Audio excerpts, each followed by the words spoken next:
Are you struggling to make a career change into user experience, or frustrated that your company doesn't understand your role? Or have you been a UX professional for years, but starting to feel dissatisfied about your career path? When we focus on getting that new UX job or moving up the corporate ladder, we can lose perspective, get stuck in our unhelpful habits, and start wilting. If this sounds like your situation, you should check out mentoring. Mentoring is a one-on-one relationship involving two people, a mentee who is less experienced and a more experienced mentor. The goal is to support the mentee's personal and professional development, but both partners can grow from the relationship. In academic research, mentoring is commonly defined by three functions. The first is vocational support, where the mentor shares advice, ideas, or information to improve the mentee's job performance. Or they enhance the mentee's reputation within an organization with endorsements or high-profile assignments. Mentors within your company excel at this since they have experience with the same products, tools, and techniques your company uses. Or they can recommend you be perfect to lead design for the company's newest app to their colleagues. The second is psychological support, where the mentor actively listens to the mentee and fosters trust, mutual respect, and friendship. This emotional support can benefit any mentee working as an isolated UX team of one.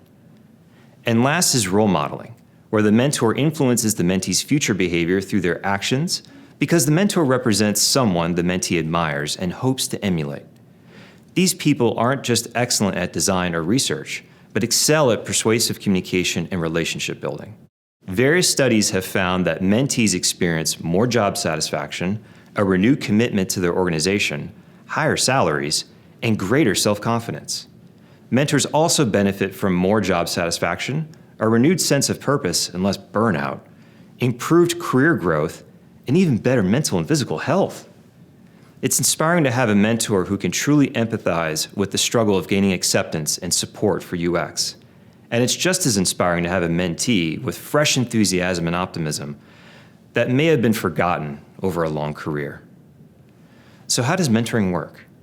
Mentoring programs will have their own rules, but here are the basics. First, the mentee identifies a promising mentor. Look for mentors who are 2 or 3 levels higher in seniority for your UX role, who understand your company or industry, and who have some experience mentoring others. Then the mentee formally asks the mentor for a mentorship relationship. If the mentor accepts, the mentee and mentor can set clear expectations for how frequently they can ask for advice and how often they'll meet in person or online. A practical guideline is to meet 1 hour a month for at least several months. But really effective mentoring takes time, about 2 to 3 years. So meeting once every 3 months would be appropriate in those cases.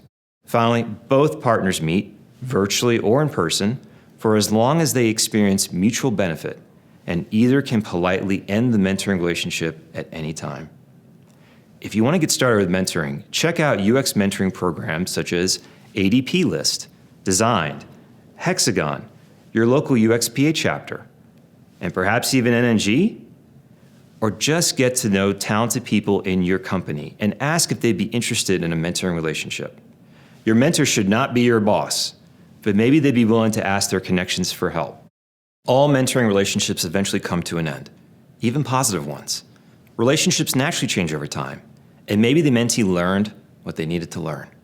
But from that ending, a lifelong friendship can blossom, and with it, an appreciation for mentorship that you can pass on to another aspiring UX professional. So give mentoring a try. You might enjoy some fresh perspective and start growing again.